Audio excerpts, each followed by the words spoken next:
Let me ask you this: would you perform for Vladimir Putin? No, no, Depends how much he fucking pays, brother.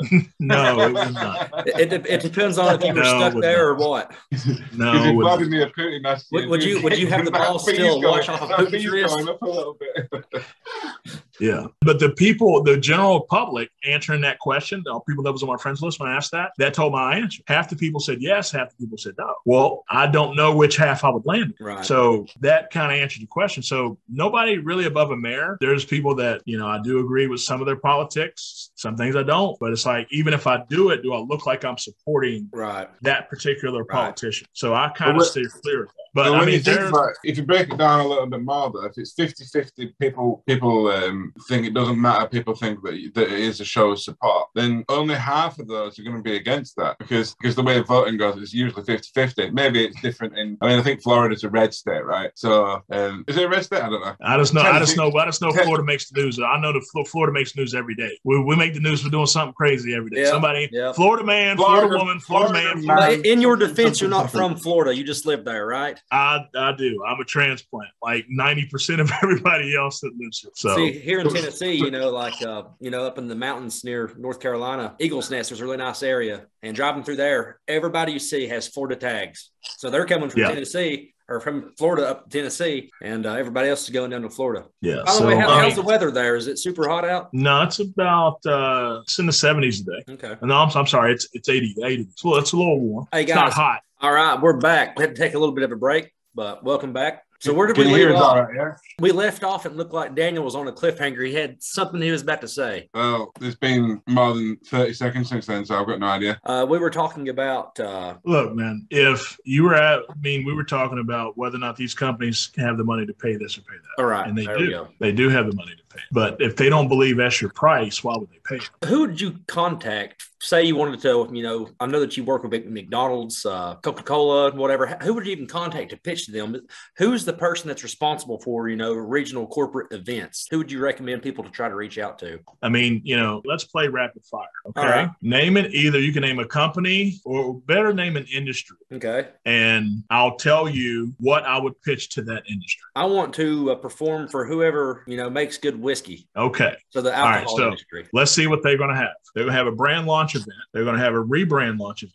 Okay. They're going to sponsor an offsite event at a conference. Okay. They're going to have an internal employee event. If they have a distillery or a manufacturing plant, they're going to have probably a safety award for somebody that didn't get hurt. And then they're going to have an event for their sponsors or their external vendors. So you've got 6. Interesting. That's just you just naming one thing. I've given you 6 things to pitch. Okay. Now, I've pitched myself so much that I can do that with just about any industry. So my problem when I was trying to transition from being a job to going full time, right, I saw too many things. I got overwhelmed, right? I saw too many leads. There were like too many people. And if you really think about that, there are too many. You can't, or any other magician or me, anybody else, you can't get there. And I had a coaching call. I believe in coaching. So I had a coaching call with Tony Robbins' people. She asked me on the call, she goes, what's one of your biggest hurdles? I go, I get so overwhelmed with who do I pitch to and talk to that I don't know which one's the right decision. So I don't make any decision. I just get overwhelmed and freeze up. And it was on that call she showed me, she goes, how can we switch that where that's not a hurdle and it's an actual benefit? And then that one call, boom, everything changed. Because what was the solution? Too many leads. It's too many people. So how did you overcome that? That's a good thing. Right. As opposed to it being a paralyzing fear. That's a good, you can't get there. What's your selection, process then? I don't have one. I go after everybody. Bro, you don't have time. Do you use anything like Constant Contact, or how do you, shoot out a group of magicians or a group of business owners would probably judge me very harshly. I use a spreadsheet. We use spreadsheets. Me and the 4 or 5 people that work for me, we use spreadsheets. Okay. Are you like Dwayne Hill,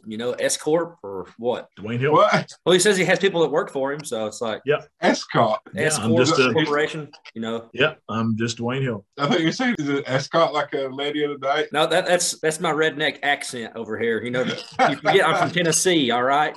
Yeah. Do you mean Esquire? No, like Dwayne Hill Inc. Because you said you have employees. So how do your employees help you manage like at the level that you are, professionally and with your career, you said you have 5 people. What's their roles? If you don't need an assistant because you don't do that, style of magic, what are the 5 people what do they do? I have an executive admin. She's my VP of booking. Her name is Christine. She's the one that keeps the contract straight. She's my liaison between me, but more importantly, what she does my follow-up. I realized about 2 years ago, I needed to have one dedicated person just to follow up. So she mainly does the follow-up, gets the contracts closed, make sure everything's on course, make sure everything's on pace. I have another person that's dedicated to doing nothing but meeting planners. So that one person, he is in charge of making sure we stay in contact with meeting planners, event coordinators.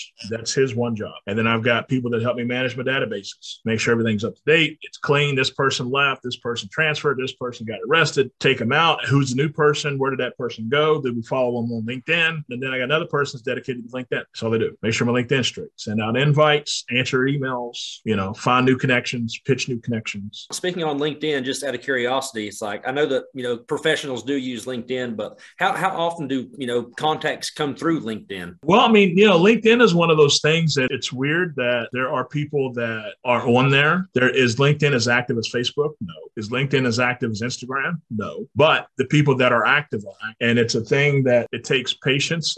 I've actually ran ads on LinkedIn. It's extremely expensive. It's really interesting to think about LinkedIn, as a professional, for a magician, because, you think of LinkedIn, you think of, wanting to show, your resume and everything. But as a magician, that possibly, would be a lot more beneficial, Well, instead of just having a website, being out there as a, magician on LinkedIn. Yeah. So one thing that I like to do is I tend to play in a space of, I make a list. I've done this. I made a list and I look at group of magicians, whatever. And I look and I say, what are they not doing? Or I say, what are they not willing to do? And that's the space that I really, really excel. So the space that I really try to play, I look and I say, what are people not willing to do?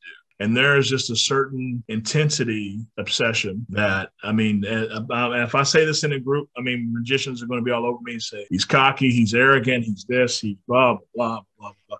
Listen, man, I've just been obsessed to have a full-time account. Right. And there's an intensity that I'm willing to do that most people are not going to do. How often are you booked as far as being a motivational speaker versus, performing, or is that just one goes hand in hand for you? For me, it goes hand in hand. It's one and the same. So if someone books you for a motivational speaking event, you're also going to be performing? Yes. Yep. And I can interchange in between, so it just depends on how the gig comes in. If they want me to be more of a speaker, cool. They want me to be more of an entertainer, cool. I'll do either one. It took me a while to kind of build my show to where I could, kind of change and do that back and forth. But, now I do it. I don't even think. Interesting.